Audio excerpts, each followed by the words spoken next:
Every month, people swear they'll save money.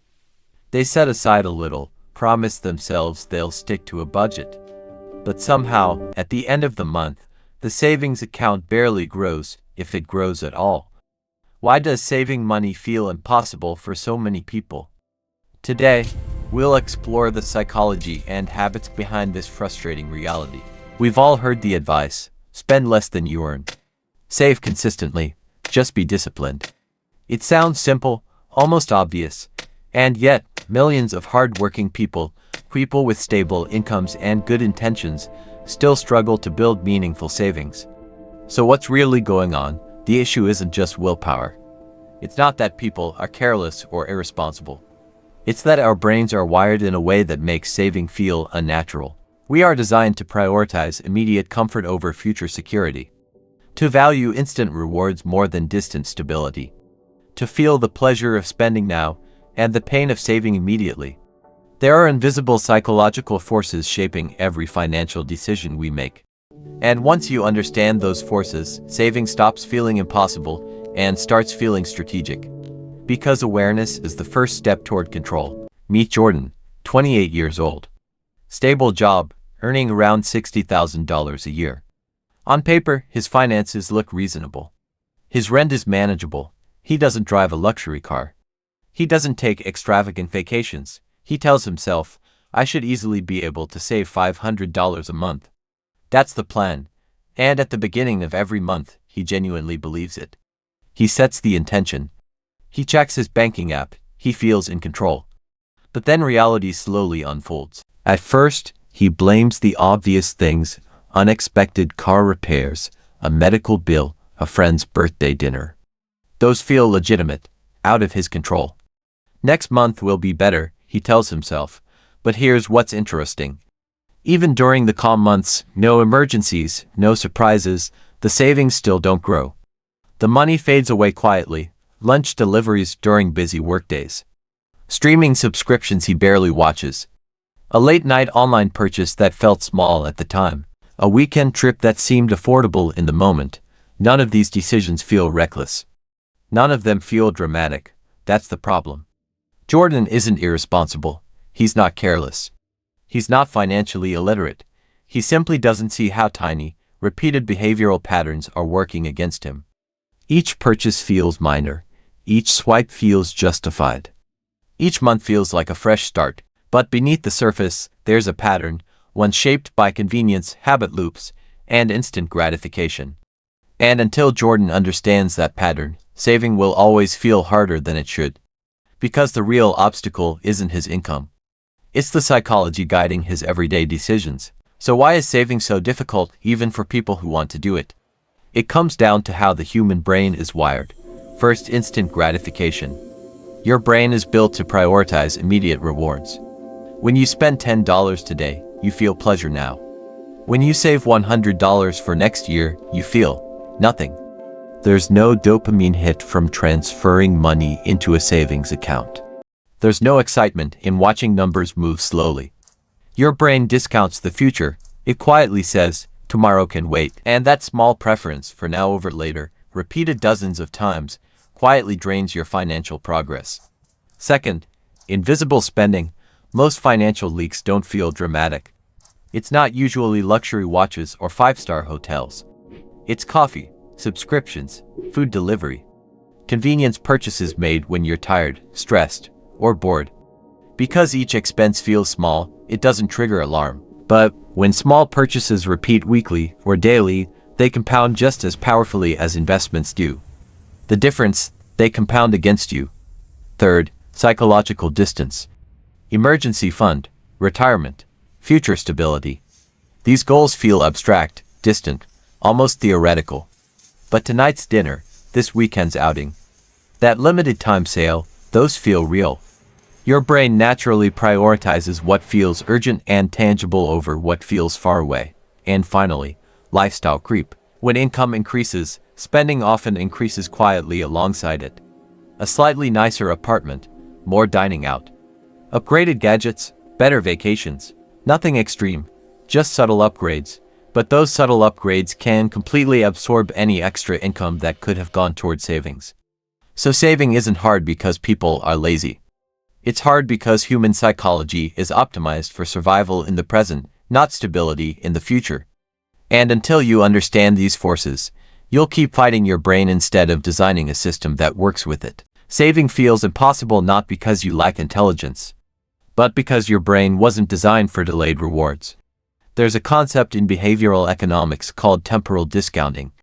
It means we naturally discount the value of future benefits compared to immediate ones. In simple terms, $50 today feels more valuable than $100 a year from now. Even if logically, you know waiting is smarter. Your brain is built to survive immediate threats and seize immediate opportunities. Thousands of years ago, that wiring helped humans survive. But in a modern financial world, that same wiring works against long-term goals. The future feels blurry, the present feels urgent. And then there's another powerful force, social influence. You don't make financial decisions in isolation. You scroll through social media. You see friends dining out, traveling, upgrading phones, moving into nicer places. Even if no one pressures you directly, comparison happens automatically. Your brain interprets what it sees as normal. If everyone around you appears to be spending freely, saving can start to feel like deprivation, even if you're making the smarter choice. That subtle pressure can nudge you toward purchases you didn't even plan. It's rarely dramatic. It's rarely conscious. It's just a quiet thought. I deserve this too. It's not that expensive. Everyone else is doing it. And here's the difficult truth. Logic alone doesn't win this battle. You can understand compound interest. You can know that saving matters. You can even set clear goals. But when psychology and emotion collide with logic in the moment of decision, emotion often wins. That's why consistent saving feels like a struggle. You're not just managing money. You're managing human behavior. And once you realize that, the goal shifts from trying to be more disciplined to designing habits and systems that outsmart your own wiring. Pause for a moment. Think about the last 7 days. Not the big expenses, the obvious ones. Think about the small, forgettable ones. The quick tap on a food delivery app. The free trial that quietly turned into a monthly charge. The casual add-to-cart purchase that felt insignificant. Now ask yourself, were those decisions intentional or automatic?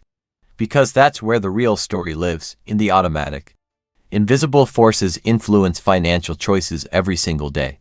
Convenience, emotion, social comparison, habit loops.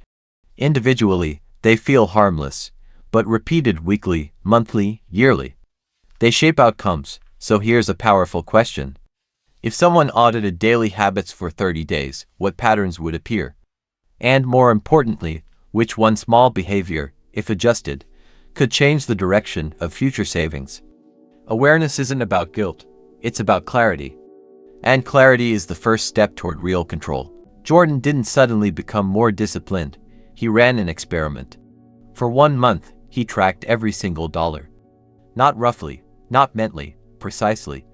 Subscriptions, lunch orders, coffee stops, ride shares, app purchases. If money left his account, it went on the list. At first, it felt tedious, almost unnecessary.